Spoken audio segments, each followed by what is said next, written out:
The Phoenix Suns have been by far and away the best team in the league this year. They have a 4-win lead on the Golden State Warriors, giving them the best record by a decent margin. And they have managed to maintain this dominance with players consistently in and out of lineups this year. Devin Booker has missed 7 games, Jay Crowder, who's an integral part of that starting lineup, has missed 10, and DeAndre Ayton has missed 21 games. Weirdly enough, Chris Paul has actually played every single game this year. I guess that vegan diet speaks for itself. But in spite of the fact that 50 games in, the Phoenix Suns still have yet to lose a game, really the only thing that you hear people say about the Suns is how no one is talking about the Suns, which is ironic. But I've seen plenty of Suns fans complain about how this team has not gotten the flowers that it deserves, so in today's video I'm going to attempt to do that, while also being relatively critical of the team as I would with any other team, because I want to be realistic about them. So let's look at why the Suns are underrated, but also get them their proper credit. Before I continue on with this video, about half of the people who watch these videos are not subscribed, so if you've fallen to the 50%, then please subscribe. I am trying to hit 300,000 subscribers on this channel by the end of the year, so your subscription would be much appreciated. Also drop a like, it only takes 1 second and it makes a massive difference. And real quick, please pay attention to this. There is a deep dive that is going to be coming out tomorrow. It is the second best video that I've ever made in the deep dive series. It is about what ifs and the problem with how they are discussed and how they affect NBA discourse. It's easily like the best made the video wise thing that I've done. Like, I think I've made better videos, but in terms of the execution of what I was going for, this is the best that I've ever done. So really need you to check that out when it comes out, and especially like the second it comes out, and drop a like on it. I want the deep dive series to do really well, and it's done well so far, so continuing that would be much appreciated. Anyways, on with the video. So what inspired this video is the Nets video that I dropped like 2 days ago, where I listed off my contenders, and then that list ended up being more of a conversation than I actually expected it to be. I said for me right now, the Nets and the Suns are basically tied for third on my list after the Warriors and the Bucks, and that inspired discussion that I hadn't anticipated in both directions. There were Suns fans saying that I've had them too low, which frankly I think is more wrong than the other point of view, which was people thinking I was crazy for ranking the Suns that high, although that one's pretty damn wrong itself. So clearly there is a pretty big difference between what people view the Suns as depending on who you ask. Now, in terms of my particular reasoning for putting them where they are, and the reason I think their typical ranking can be so volatile depending on who you ask is, well, superstars. And before I continue on with any of this, I need to clarify that my definition of superstars and what I think should be the universal definition,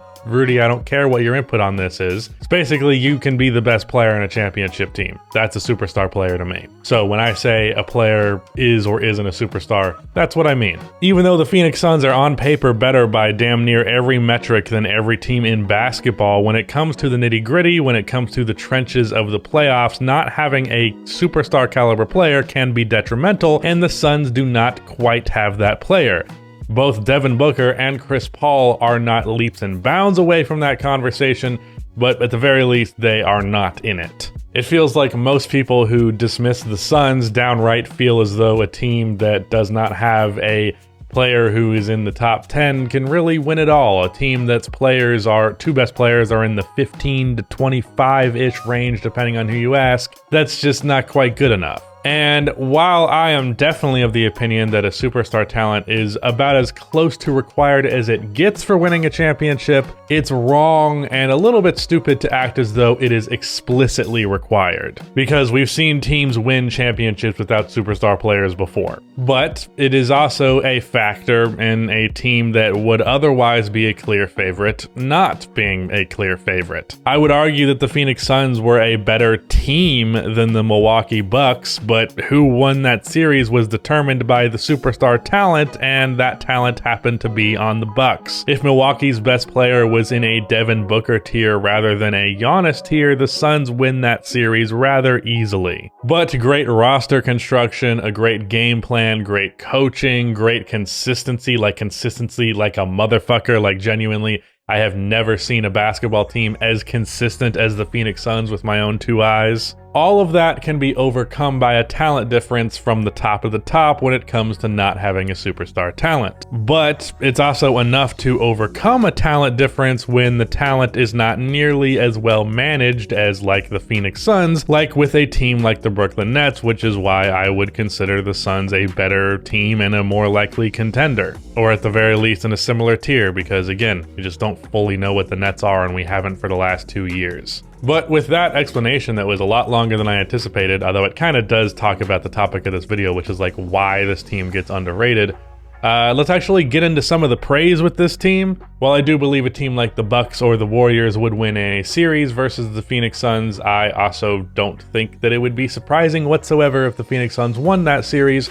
And either way, it would be a pretty damn close one. Now, as I said a second ago, from a roster construction, from a game plan, from a coaching, from a consistency standpoint, this Phoenix Suns team gets an A+ across the damn board. The Phoenix Suns have kind of taken that mantle of the San Antonio Spurs where they're like oh yeah, that's how you do it. That is the model team. That is the model franchise right now, which a couple of years ago, it'd be fucking wild to be saying that the Phoenix Suns are the model franchise, but they have been the last 2 years. The Phoenix Suns are just a flawless organization from the top to the bottom outside of just simply not having that superstar talent. And it's for that reason that they have dominated the regular season. They are kind of similar to the Utah Jazz in that regard, where they just have this perfect formula to absolutely annihilate their opponents in the regular season, except unlike the Utah Jazz, they ideally don't really collapse in the playoffs. And what's crazy and kind of scary about the Phoenix Suns is the way that they dominate gives you the impression they're not even really breaking a sweat. Like this is just another day in the office for them, and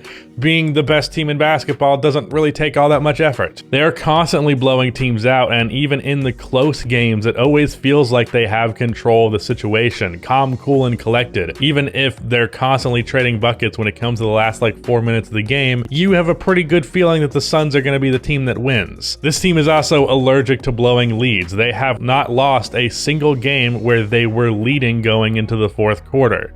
They kind of feel like the Warriors of old in that regard, where if you give them like even a 10-point lead, just chalk the game up to an L because you're not making up that difference. They're not going to allow that kind of slip to happen. The Phoenix Suns are not a team that's pretty much ever going to beat themselves. And it's also worth mentioning that even though this team might not quite have a superstar talent, they're about as talented as you get without it. Devin Booker is phenomenal and he's having a career year. Chris Paul is old as shit, but he's still really damn good. DeAndre Ayton is also having a career year. Their role players are balling out. I still think DeAndre deserves more shots, by the way, but that's a different conversation. Landry Shamet and JaVale McGee have both been positive additions that can be real difference makers come playoff time, and especially McGee because he has been having one of the best seasons, if not the best season of his career as well. And he is having one of the best backup center seasons in league history, which is a very weird criteria that no one is making a ranking list of, but genuinely JaVale McGee is the best backup center in basketball, and it has not been close this year. This team has a great starting lineup, a great bench, great coaching, great experienced veterans. It's just pretty much perfect across the board, minus the one thing. It is literally as good as it gets without a top 10 player in the game, and while lacking that is a detractor, it is not some damning knock that some seem to think it is, to the point where they don't. Fuck! Record a video here. It is not some damning knock that automatically puts them out of a contender category like some people seem to think it is. And I promise you, if you underrate this team and continue to do so, you're going to be surprised by them come playoff time, because they're just as much of a threat as anybody. Again, look out for that deep dive when it comes out. I'd really appreciate it if you supported it when it came out. It is either my third or fourth best video based on my own metric, so really appreciate it if you checked it out. But shout out to Rudy for editing this video. That's the end of this video. Please be sure to like and subscribe for NBA content like this, and keep you out your music.